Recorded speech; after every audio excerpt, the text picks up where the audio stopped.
नमस्कार, एक बार फिर से आपका स्वागत है सी न्यूज भारत में। मध्य प्रदेश बुलेटिन में शुरुआत करेंगे धार से, जहां मध्य प्रदेश विधानसभा के प्रतिपक्ष नेता उमंग सिंह धार ने कहा कि 11 वर्ष में मोदी ने महंगाई को बेरोजगारी दी और साथ ही बात होगी परासिया की, जहां पर ओपन कास्ट खदान में एक युवक का शव देखा गया। इन तमाम खबरों पर करेंगे विस्तार से चर्चा।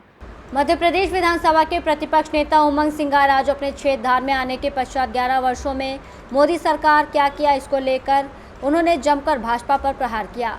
सिंघार ने कहा कि 11 वर्षों में क्या 2 करोड़ युवाओं को नौकरी दी है, इसका हिसाब लगाए तो 22 करोड़ युवा होंगे। इसी प्रकार किसानों की आय दोगुनी करने की बात सरकार ने करी थी, वो भी पूरी नहीं हुई। 11 वर्षों में छोटे उद्योग बंद हुए हैं। आपने उज्ज्वला योजना के बारे में कहा कि महिलाओं को कहा गया था कि 400 रुपये गैस सिलेंडर देंगे, जिसके कारण आज उन्हें उनके गैस सिलेंडर छज्जे पर रखने पड़े। आज बीजेपी ने प्रेस कॉन्फ्रेंस ली थी जिसमें तुलसी सिलावट जी थे, सावित्री ठाकुर जी थी और 11 साल का मोदी जी का उन्होंने रिपोर्ट कार्ड रखा और प्रोग्रेस बताई। आप क्या कहना चाहते हैं? 11 साल भाजपा को हो गए। 11 साल में क्या मोदी जी बताया कि 2 करोड़ युवाओं को नौकरी मिली, तो 2 करोड़ के हिसाब से जोड़े तो 22 करोड़ हो जाते हैं। 11 साल के अंदर क्या किसानों को आय दुगनी की बात करी थी? क्या देश के किसानों की आय दुगनी हुई? 11 साल के अंदर कई कंपनियां, छोटे लघु उद्योग, मध्यम, वो बंद हो गए देश के अंदर। क्यों आपने बहुराष्ट्रीय कंपनियों को आपने बढ़ावा दिया? 11 साल के अंदर महंगाई बढ़ गई। आसपास के देशों में डीजल पेट्रोल सस्ता है, लेकिन हिंदुस्तान के अंदर महंगा क्यों?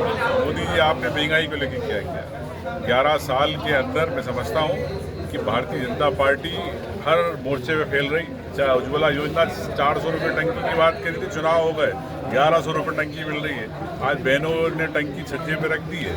मैं समझता हूँ 11 साल इनके उपलब्धियों के नहीं है। 11 साल इन्होंने सिर्फ धर्म के नाम पर राजनीति करी है, दिलों में बंटवारे किए हैं। 11 साल में ना युवा को अधिकार मिला है नौकरी का, ना उद्योगों को उद्योग मिला है, ना किसानों की आय दुगनी हुई। मैं समझता हूँ 11 साल भारतीय जनता पार्टी बताए। धार से सी न्यूज संवाददाता प्रकाश जोशी की रिपोर्ट।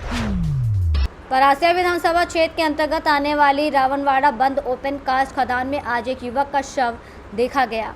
घटना की जानकारी पुलिस को मिलते ही शिवपुरी टीआई अपनी टीम के साथ घटनास्थल पर पहुंचकर बड़ी मशक्कत के बाद बंद ओपन कास्ट खदान से शव को बाहर निकाला गया। उसके बाद पंचनामा बनाकर पोस्टमार्टम के लिए भेजा गया। मृतक की शिनाख्त हो चुकी है। रावणवाड़ा खास का निवासी विजय उइकी बताया गया।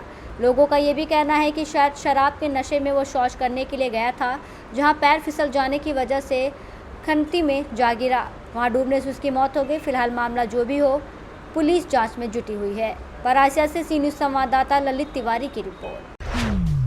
मध्य प्रदेश सरकार की पिछड़ा वर्ग और अल्पसंख्यक कल्याण राज्य मंत्री स्वतंत्र प्रभार कृष्णा गौड़ आज दोपहर 12 बजे भारतीय जनता पार्टी जिला कार्यालय रायसेन पहुंची और मीडिया से बातचीत में कहा कि प्रधानमंत्री नरेंद्र मोदी के नेतृत्व में देश निरंतर आगे बढ़ रहा है।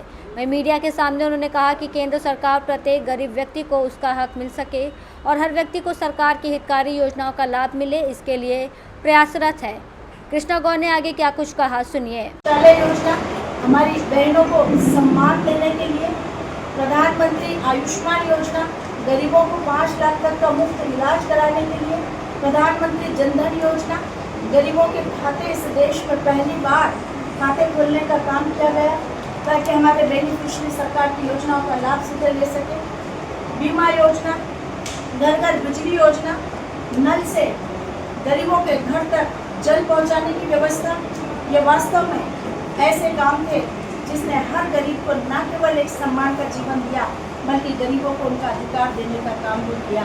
तो गरीब का सम्मान प्रधानमंत्री जी के संकल्प में, प्रधानमंत्री जी की नज़रों में सर्वोपरि था। हम जानते हैं कि इस देश में प्रधानमंत्री जी को राष्ट्रवादी प्रधानमंत्री कहा जाता है, और वो इसलिए क्योंकि प्रधानमंत्री जी ने हमेशा राष्ट्र को सर्वोपरि रखा और हमेशा कहा कि मेरे लिए राष्ट्र प्रथम है। और सिर्फ कहा ही नहीं बल्कि करके भी दिखाया। उन्होंने कहा कि राष्ट्र के सम्मान की कीमत पर किसी से भी कोई समझौता मंजूर नहीं होगा। और यही कारण था कि चाहे देश की सुरक्षा की सीमाओं की सुरक्षा की बात हो या देश की आंतरिक सुरक्षा की बात हो, प्रधानमंत्री जी ने हमेशा राष्ट्र को सर्वोपरि रख के निर्णय लिए और उन निर्णयों के परिणाम भी हम सब ने देखे। पुलवामा में जब हमला हुआ तो एयर स्ट्राइक के माध्यम से जवाब दिया गया। उरी में जब हमला हुआ तो सर्जिकल स्ट्राइक के माध्यम से जवाब दिया गया। और पहलगाम में जब हमारी बहनों के सिंदूर पर हमला हुआ तो ऑपरेशन सिंदूर के माध्यम से दुश्मन के घर में, दुश्मन के ठिकानों को नष्ट करने का काम हमारे प्रधानमंत्री जी ने अपने नेतृत्व वाली सरकार ने भारतीय सेना को प्राथमिकता देकर की है।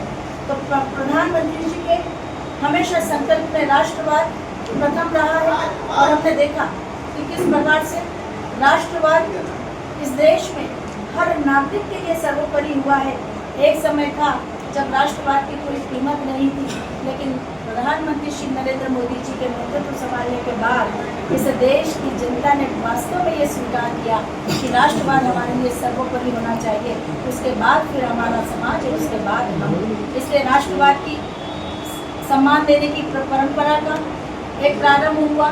2014 के बाद इस देश में सबने देखा कि कैसे प्रधानमंत्री जी ने राष्ट्रवाद के लिए अपनी भूमिका का निर्वहन किया। ये देश हमेशा से संकट काल में भी। रायसेन से सी न्यूज़ संवाददाता सैयद अरशद मसूद की रिपोर्ट। फिलहाल के लिए इस खास बुलेटिन में बस इतना ही। देश दुनिया की तमाम बड़ी खबरों को जानने के लिए जुड़े रहें सी न्यूज़ भारत के साथ। हर खबर आपके साथ, आपके हाथ।